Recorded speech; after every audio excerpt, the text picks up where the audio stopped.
ہمارے ہاں ایک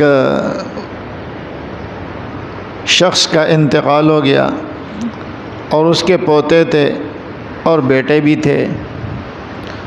وہ بیٹے پوتوں کو دینا چاہ رہے تھے، یعنی کہ چچے اپنے بھتیجوں کو دینا چاہ رہے تھے، لیکن یہ زیادہ کا مطالبہ کر رہے تھے. میرے پاس آئے، مولوی صاحب آپ مسئلہ لکھ کر دے دیں، ہمارا حصہ زیادہ بنتا ہے. کیوں؟ ایک ہمارا بنتا ہے، ایک ہمارے مرحوم والد کا بنتا ہے، ہمیں ڈبل ملنا چاہیے.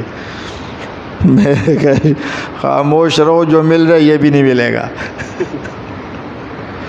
بیٹے کی موجودگی میں پوتے کا حصہ نہیں ہے، وہ تمہیں اپنی خوشی سے دے رہے، تمہارا کچھ بھی نہیں بنتا. وہ جو تمہیں دے رہے ہیں نا، وہ اپنی خوشی سے دے رہے، اللہ ان کو جزائے خیر دے. اور ان کو بھی مسئلے کا پتہ تھا کہ ان کا کچھ نہیں بنتا. میں نے کہا تمہیں پتہ نہیں ہے، ان کو پتہ ہے. میں نے کہا ان کی مجھ سے بات ہوئی ہے، ان کو معلوم ہے کہ تمہارا حصہ نہیں بنتا، پھر بھی وہ تمہیں اپنی خوشی سے دے رہے ہیں. اور تم جا کے کیس کر لو گے، اس سے بھی ہاتھ دھو بیٹھو گے. اب ان دونوں مسئلوں کو سمجھیں. اعتراض تو میرے خیال میں سمجھ آ گیا ہوگا، بلکہ شاید کافی لوگوں کے ذہن میں بھی ہوگا. آپ عورتوں کا جو حصہ کہہ رہے ہیں، اللہ نے فرمایا یوصیکم اللہ فی اولادکم للذکر مثل حظ الانثیین، تمہارے اولاد کا حصہ بیان کر رہے ہیں. فرمایا کہ ایک لڑکے کو 2 لڑکیوں کے برابر ملے گا.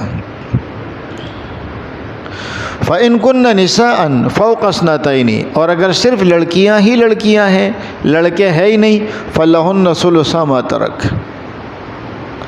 اب میت کے ترکے میں سے ان دونوں یا 2 سے زائد بچیاں، ان کا حصہ 2/3 ہے. اب پورے مسئلے کو دیکھیں گے نا قرآن کے، تو اعتراض ختم ہو جائے گا. اگر وہ 2 یا 2 سے زیادہ بچیاں ہیں تو پھر والد کے میراث میں حصہ کتنا ہے؟ 2/3، یعنی 30,000 میں سے 20,000 بچیوں کا ہے. پھر اگر اور کوئی وارث ہے، جیسے کہ ماں ہے یا چچا وغیرہ ہے، باپ ہے، دادا ہے، کوئی ایسا ہے، تو اس صورت میں ان کو 2/3 ملے گا، باقی حصہ وہ لے جائیں گے، جن کو عصبہ کہا جاتا ہے. ماں ہے تو اس کو 1/6 حصہ مل جائے گا. اور اگر پیچھے اور ورثہ نہیں ہے تو پھر یہ جو ایک حصہ بچے نا 1/3، یہ بھی دوبارہ ان بچیوں پر تقسیم کر دیں گے اور بچیاں سارا کا سارا مال لے جائیں گی. کہتے ہیں کیا لڑکیوں کا حصہ کم کہاں ہے؟ یہاں تو 2/3 دے رہا ہے.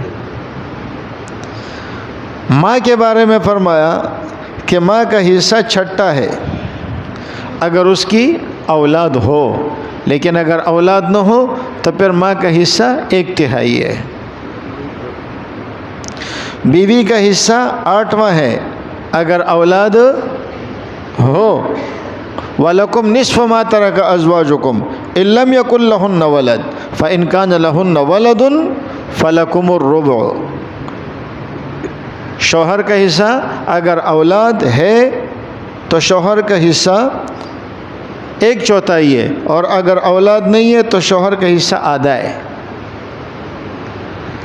اور اگر بیوی ہے وَلَهُنَّ الرُّبُعُ مِمَّا تَرَكْتُمْ إِن لَّمْ يَكُن لَّكُمْ وَلَدٌ، اگر تمہاری اولاد نہ ہو تو بیوی کو 1/4 ملے گا. لیکن اگر تمہاری اولاد ہے تو اولاد کی موجودگی میں بیوی کو کتنا ملے گا؟ 8واں حصہ. تو دیکھیں اولاد کی موجودگی میں آدھے کا فرق پڑ رہا ہے. اس میں راز کیا ہے؟ وہ راز سمجھ آ جائے گا تو کہانی ختم ہو جائے گی. بھائی اگر بیوی کی شوہر کی اولاد ہے تو ماں کی ذمہ داری کس کے اوپر ہے؟ اولاد پر ہے نا. تو اس لیے اس کا حصہ کم ہو گیا، تجھے 8واں حصہ مل جائے گا. باقی تیرا کھانا پینا رہنا سہنا وہ سارے تمہارے بچوں کے ذمہ. لیکن اگر اولاد نہیں ہے تو اب حصہ ڈبل کر دو، اس لیے کہ اب اس کو اپنے اخراجات اٹھانے میں پریشانی ہوگی. تو معلوم ہوا کہ عورت کا حصہ مطلقاً آدھا یا کم نہیں ہے. عورت کا حصہ وہ مطلقاً ایسا نہیں ہے. وہ اس صورت میں ہے جب بہن بھائی ہو تو وہاں فرمایا کہ ایک لڑکے کو 2 لڑکیوں کے برابر ملے گا. کیوں؟